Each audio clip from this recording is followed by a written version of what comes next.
Good YouTube, Quinn Wade coming to you with that instant basketball analysis on Analysis Playground on YouTube, exclusively on there forever. And we're going to talk about how the Toronto Raptors beat the Indiana Pacers 122 to 104. The Raptors go to 32 and 22 and 16 and 12 at home. The Pacers go to 13 and 43 and 22 on the road. The Raptors ended up winning the first quarter 21 to 20. The Pacers ended up winning the second quarter 28 to 25. But the Raptors won the third quarter 44 to 26, and it was basically over at that point. And then they also ended up winning the fourth quarter 32 to 30. The Pacers really needed that one. They couldn't close the gap. They couldn't slow down the Raptors. They couldn't get stops. And they ended up losing the game in a blowout fashion. And on top of that, fun fact, the Raptors won 4-0 the season series.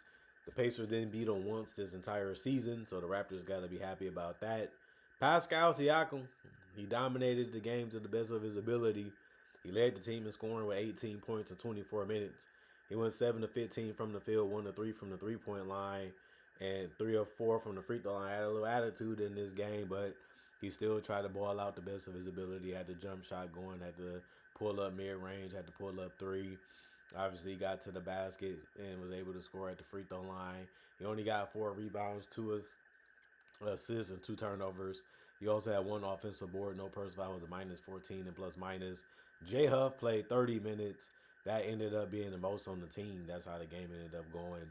He had 15 points. He kept dunking the basketball, finishing around the rim. But he also was able to score from the perimeter and went 2 of 5 from 3, 5 of 10 from the field, and 3 of 3 from the free throw line. He did have 7 boards, which was the most in the starting lineup. He also had 2 assists, 1 turnover, and 2 steals, and 2 blocks. The 2 blocks ended up being the most on the team. He's going to be a guy that's going to try it, and he can catch you slipping if you don't pay attention to him, or you don't think he's as quick as he can be sometimes to get to you. But he did also get 4 personal fouls. It was a guy that got 1 offensive board out of 7. It was a minus 9 and plus minus. Andrew Nemart, 25 minutes, 10 points, 4 of 18 from the field, 1 of 6 from 3, 1 of 1 from the free throw line. He kept taking some good looks. He kept trying to create as much space and separation as he could for himself and try to play off ball, but didn't really work out that great in this one. If you shot the ball a lot better, they could have won this game or been in it and had a better chance of winning it, but he just couldn't come through for him a lot of times. In this game, he had 3 rebounds, 2 assists, 4 turnovers, and 2 steals, 2 personal fouls, and a minus 29 and plus minus. Aaron E. Smith, 23 minutes, 7 points, 2 of 4 from the field, 1 of 2 from 3, and 2 of 3 from the free throw line. He had 1 rebound, 1 assist, no turnovers, and the steal, 1 personal foul. It was a minus 15 and plus minus. Johnny Furphy played 15 minutes. He had 4 points. He went 2 of 3 from the field. He had 2 rebounds and 3 assists. The 3 assists ended up being the most in the starting lineup, and that's low, but that's just how it went for him tonight. He also had 1 turnover and 3 personal fouls and was a minus 3 and plus minus. They started lineup, they needed more from him. The Raptors have been one of the best teams in the East and in the league, and they needed to play more tighter. They needed to play more smarter, and they needed to be a little bit more aggressive. I feel like the bench played a little better, in my personal opinion, but Jarris Walker, he played 28 minutes. That was the most off the bench. He also had the most points with 13, but he didn't even make a high percentage of shots efficiency-wise. He went 4 of 14 from the field. He did take the most shots also off the bench, but he also went 2 of 5 from 3 and 3 of 3 from the free throw line. But if he would have made more shots, they had a good chance of staying in this one too. But he just shot the ball so poorly. 6 rebounds, 2 assists, 4 turnovers, and the steal. 2 offensive rebounds, 3 personal fouls, and a minus 13 and plus minus. Micah Potter, 26 minutes, 8 points, 3 of 4 from the field, 2 of 3 from the three-point line. 8 rebounds. 8 rebounds ended up being the most on the team. It was good that he was able to help them there and just had a good efficient game for taking the good looks that he ended up being able to get for himself. 2 assists, 1 turnover, 2 offensive rebounds, 3 personal fouls, a 0 and plus minus. TJ McConnell, he played 16 minutes. He had 10 points. He went 5 of 5 from the field. He did a good job of driving and just getting all the shots that he wanted for himself. and it worked out since he didn't miss any tonight. He did have 3 rebounds and also 7 assists, but he had 4 turnovers to go with it. So it was a good game from him. He also had a block, 2 personal fouls, and was a +7 in plus minus. Ben Shepherd played 27 minutes. He had 12 points. He did a good job of getting open and then trying to score that way, which is always the best way to try to score as a role player. Play off the stars, play off your players, and try to get the easiest looks that you can get. But he can create his own shot too, and he was able to do that. 5 of 11 from the field, 2 of 6 from 3. He did have 5 boards, 4 assists, and 2 turnovers. 4 personal fouls and a -4 and plus minus. And then Cam Jones played 25 minutes. He had 7 points. He went 3 of 5 from the field, 1 of 3 from the 3-point line. 1 rebound, 1 assist, and no turnovers. 1 offensive board. That was the most off the bench. He also had 2 personal fouls, was a -10 and plus minus. And then you look at the Toronto Raptors. Everybody basically got on the court besides Garrett Temple. Brandon Ingram, he wasn't needed to have a big game tonight for them to be able to win, but he still had a good game. 26 minutes, 13 points, 6 of 12 from the field. He did go 0 of 3 from the 3-point line and 3 of 4 from the free throw line. 5 rebounds, 3 assists, and 2 turnovers and a block. 1 offensive rebound, 2 personal fouls, and a +15 and plus minus. The scoring was really good for him, but, he has had dominant games. He has had better games than he had tonight, even though it still was okay. RJ Barrett helped him out a lot too. 32 minutes, 20 points. He went 7 of 15 from the field, even knocked down a couple threes. 2 of 5, 4 of 7 from the free throw line. He also had 8 boards and 5 assists. He's going to come at you. He's going to stop sometimes and guess and figure what you're trying to do, and then adjust and try to attack according to that. And it worked out a lot in this game, honestly. 3 turnovers, 1 steal, 2 offensive boards, 2 personal fouls, and a +31 for him. Scotty Barnes, 33 minutes. He led the team in points with 25. He did a good job of finishing around the rim, and he's getting more confident in his handles and his ability to go up strong. But he also had some perimeter shots too, especially jump shots. He got that type of game, especially from mid-range. 12 of 20 from the field for him, 1 of 1 from the free throw line. He had 14 rebounds. He finished with a double-double, 6 assists, 1 turnover, 2 steals, and 4 blocks. The 4 blocks ended up being the most on the team, and the 2 blocks was really good too. I mean, it's hard to do both of those things at a high level while still scoring efficiently and not turn the ball over a lot, but he got that accomplished tonight. 2 offensive boards, 3 personal fouls, and a +22 and plus minus. Colin Murray Boyles, 8 minutes, 2 points, 1 of 1 from the field, 1 turnover, 1 block, 1 personal foul, and a +5 and plus minus. He was the only starter to not score in double figures, but he didn't play that much. He didn't have enough chances because of that. So that's why his night ended like that. We know what happened because of the game. And then Emmanuel Quickly, 28 minutes, 13 points, 5 of 9 from the field, 3 of 6 from 3.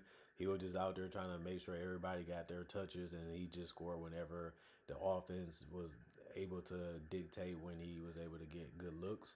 Then he just had to get that ball and knock it down after that.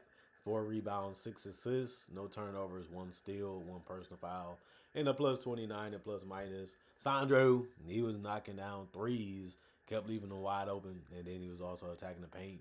That's what he does every single game. 2 of 2 from the free throw line, 3 of 5 from 3, 6 of 9 from the field, 17 points in 22 minutes. That was the most points on the bench, and he also took the most shots with those 9 attempts. Not only that, he had 4 rebounds, 1 assist, and a steal, 1 offensive rebound, 1 personal foul, and a +2 and plus minus. Trace Jackson Davis, 16 minutes, 10 points, 2 of 4 from the field, 6 of 10 from the free throw line, 10 boards, so he finished with a double-double. He's going to get in that paint and try to go up strong, so you got to bump him and knock him because he's not the greatest free throw shooter, but he still had a dominant performance with the boards, and that's what they brought him in for. That's what they got him for, and it ended up being a good performance from him. 1 assist, 1 steal, and a block, protected the rim. Not greatly, but he did do a good job for the minutes that he played in the role that they needed him to play and the time that he was out there. He did have 8 rebounds, no personal fouls, and a -3 and plus minus. Jamison Battle, 7 minutes. He went 0 of 4 from the field, 0 of 3 from the 3-point line.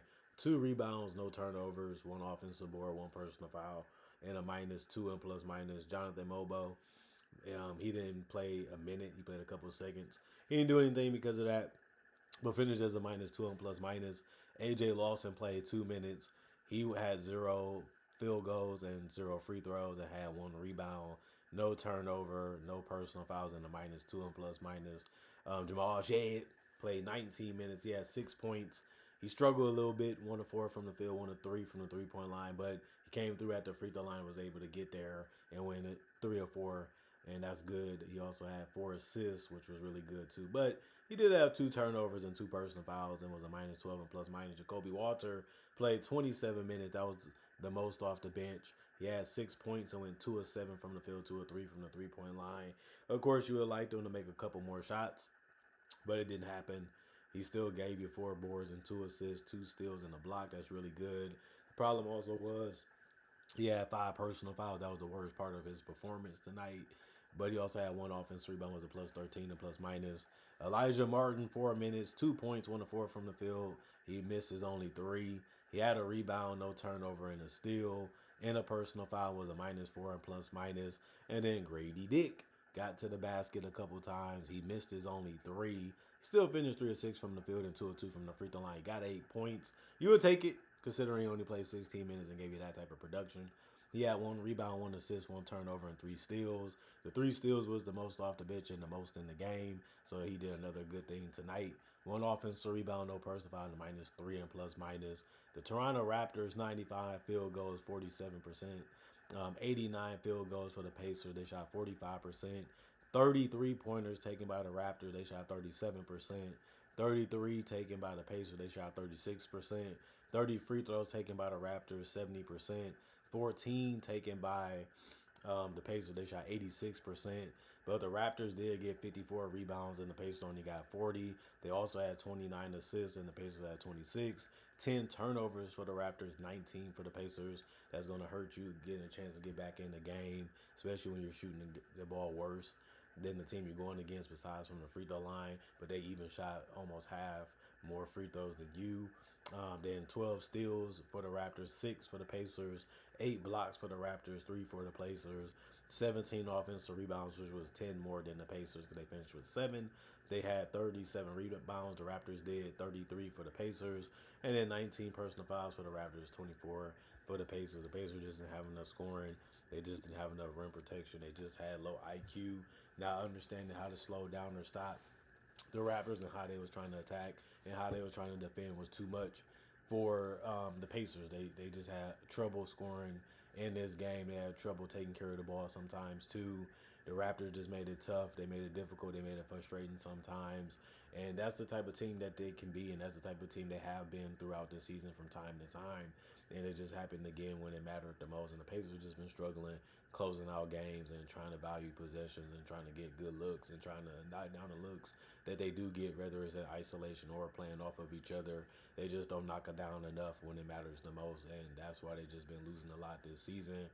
And it happens. We knew that they was going to have some problems with their offense. We knew that they was missing a big piece this entire year, but it just dragged them down too much. I thought they'd be able to stand on their own 2 feet a little bit more than they have shown this entire year. And it's just a very, very dreadful and disappointing year for the Pacers this entire season, really. And you can say the opposite for the Raptors. Like, they thought Brandon Ingram, oh, you come in, he'd be good for us, but they didn't think he would change how the team functions, plays, defends, and scores. And also been a clutch shot maker for them too, and a guy that can get his own when it's needed, but also hit shots off the catch. And that has been something that they needed more than what we probably thought as people when they came into the season. And they have been very impressive and very good, this entire year. So you got to give them their credit, their praise for getting above 500, staying above 500, and being a legitimate team in the NBA in general. Comment, like, subscribe, share. Hit the notification bell to get that analysis when it first come out.